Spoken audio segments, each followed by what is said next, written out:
দেখো 1 ঘন্টায় map practice করাবো, ঠিক আছে?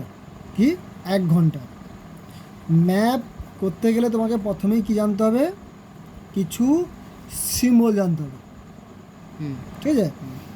বিভিন্ন বিষয়গুলোর সিম্বল আছে বিভিন্ন। ধরো না আমি নদী আঁকবো, নদী আঁকতে গেলে আমাকে নদীর সিম্বল, ধরো না কোনো একটা উপকূল আছে, উপকূলের নদী, নদীগুলো হচ্ছে সবসময় যেন এরকমই হয়। এটা তাহলে কী হলো, এটা একে আমি কী বলতে পারি, নদীর চিহ্ন। যদি আমি পর্বত আঁকতে যাই তাহলে আমাকে পর্বতের চিহ্ন দিতে হবে। এই পর্বতের চিহ্নটা অনেক রকমভাবে দেওয়া যায়, সচরাচর হচ্ছে আমরা হচ্ছে এরকমভাবেই দিয়ে থাকি। এটা হচ্ছে পর্বত শ্রেণী, এটা তাহলে কী হলো, এটা পর্বত শ্রেণী। যদি শুধু একটি মাত্র পর্বত বলে, ধরো না কাঞ্চনজঙ্ঘা বা হচ্ছে এখানে ধরো মাউন্ট এভারেস্ট, তখন আমি একটাই ত্রিভুজের মতো একটু সাইন চিহ্ন দেবো।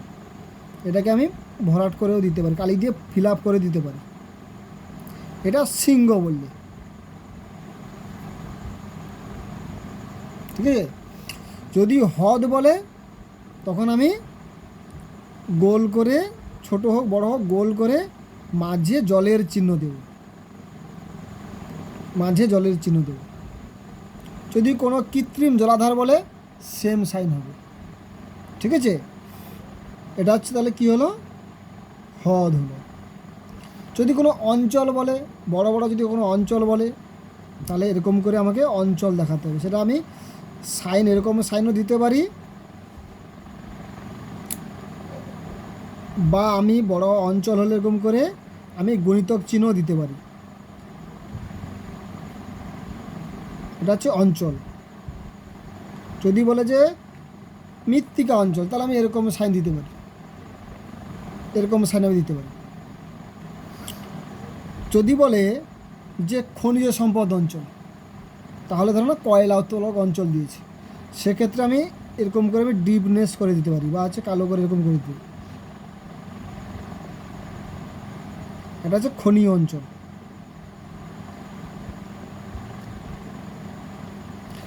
এর ব্যবসা কৃষি উৎপাদক অঞ্চল। কৃষি উৎপাদক অঞ্চল যদি বলে, সেক্ষেত্রে বিভিন্ন রকমের শেড দেওয়া হয়, ধানের ক্ষেত্রে এক, গমের ক্ষেত্রে এক, ঠিক আছে? কিন্তু সচরাচর আমরা এত কিছু দেখাতে যাব না।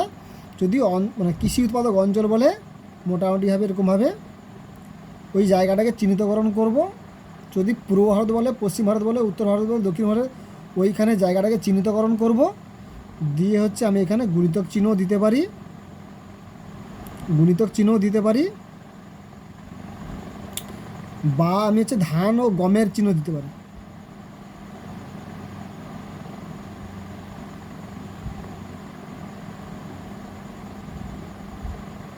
এটা ধান উৎপাদক অঞ্চল বলে মনে হচ্ছে,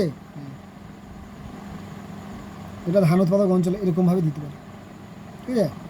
যদি আখ থাকে, সেখানে আমি তো আর আখ গাছ আঁকা সম্ভব নয় বা কিছু না, সেক্ষেত্রে আমি ধরো না আখের ক্ষেত্রে ধরো না আমি হচ্ছে এরকমভাবে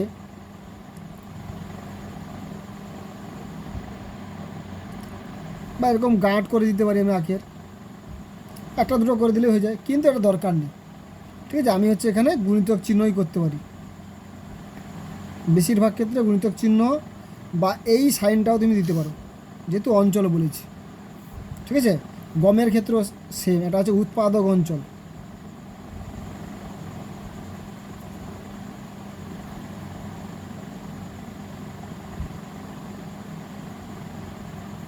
ঠিক আছে? যদি মৃত্তিকা অঞ্চল বলে, সেম এরকমভাবে হবে। যদি মরুমৃত্তিকা অঞ্চল বলে, সেখানে গুরুত্ব চিহ্ন দেওয়াটা কি ঠিক হবে? না। সেক্ষেত্রে কী হবে, ধরো না কী হবে, আমি ডটেড বালিময়, মানে ডট ডট ডট ডট করে দিতে পারি। এটা হচ্ছে কি মরুমৃত্তিকা অঞ্চল।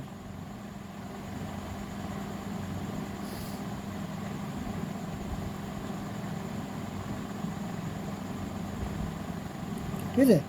যদি কোনো শহর বলে, যদি কোনো যে বন্দর বলে, সেক্ষেত্রে বন্দরের ক্ষেত্রে, শহরের ক্ষেত্রে হলে এখানে একটা স্টার মার্ক দিবে, যেরকম করে গোল করে দিবে। যদি একটা শহর, এটা হচ্ছে কী হলো, গুরুত্বপূর্ণ শহর,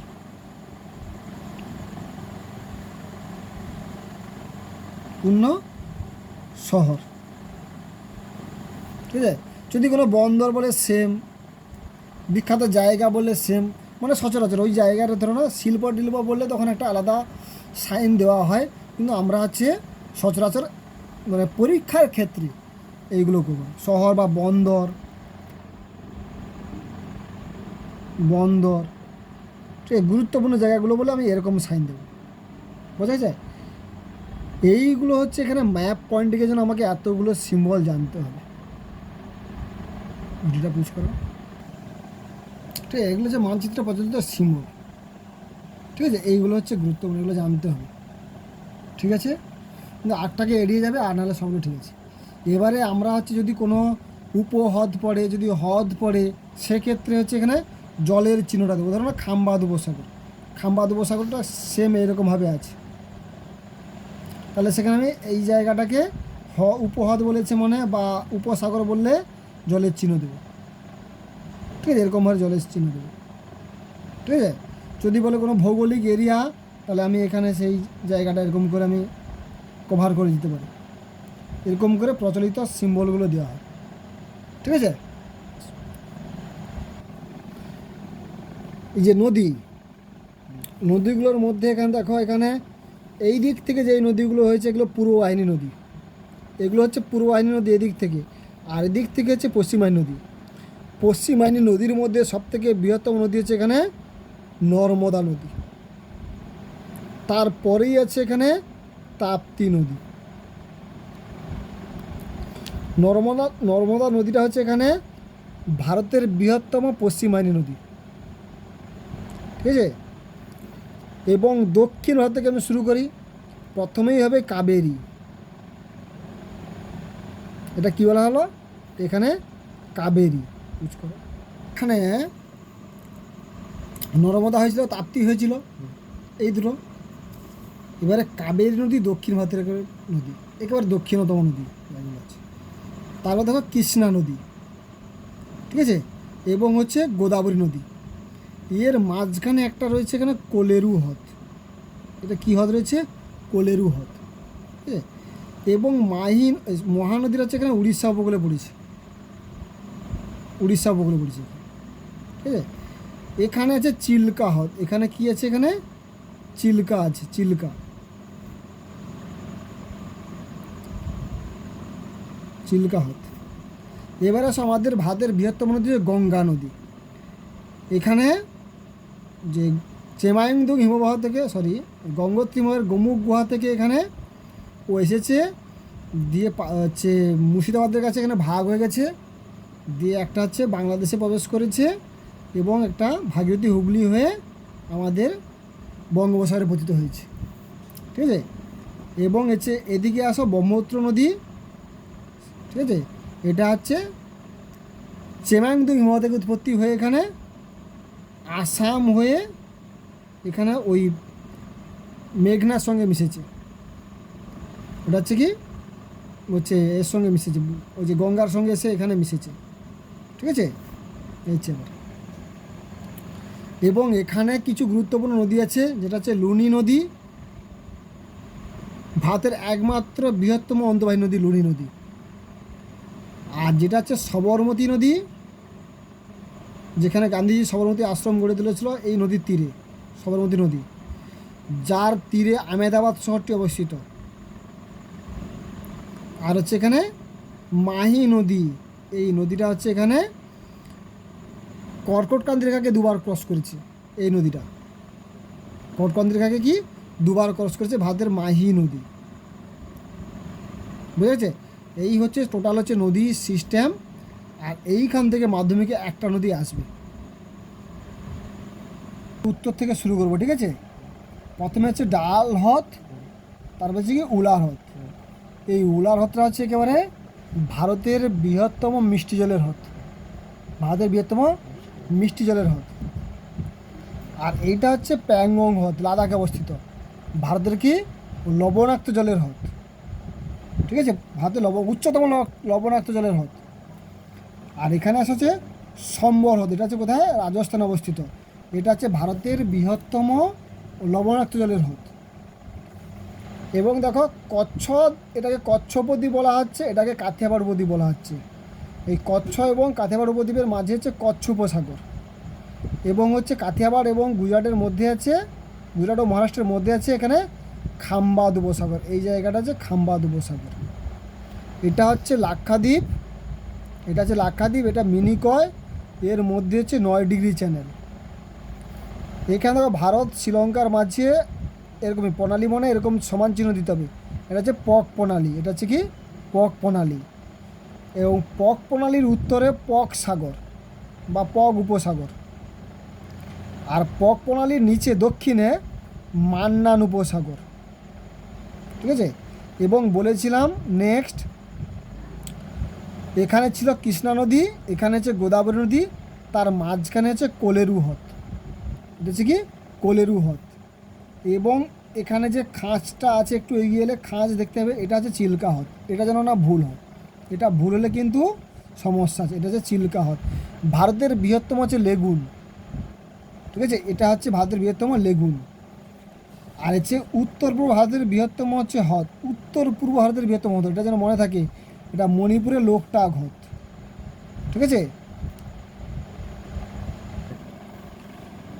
পশ্চিম উপকূলে দুটো, মানে মালাবার উপকূলে দুটো উপহ্রদ আছে, সেগুলোকে স্থানীয় ভাষায় বলা হয় এখানে কয়াল। এখান থেকে শর্ট কোয়েশ্চেন আসে, কয়াল কাকে বলে। মালাবার উপকূলের উপহ্রদগুলোকে স্থানীয় ভাষায় বলা হয় কয়াল। তার মধ্যে হচ্ছে ভেম্বানাথ, ভারতের বৃহত্তম কয়াল ভেম্বানাথ, এটা পরীক্ষায় আসে, এবং অষ্টমুদি হচ্ছে তার নিচে অবস্থিত। এবং চেন্নাইয়ের কাছাকাছি এখানে পুলিকড হ্রদ, পুলিকড হ্রদ, ঠিক আছে, চেন্নাইয়ের কাছাকাছি। এখানে হচ্ছে কোলেরু হ্রদের একটু নিচে খাঁজটা আছে, ওইখানে হচ্ছে পুলিকড হ্রদ। এই হচ্ছে সম্পূর্ণ হ্রদ, এখান থেকে একটা হ্রদ পরীক্ষায় আসবে।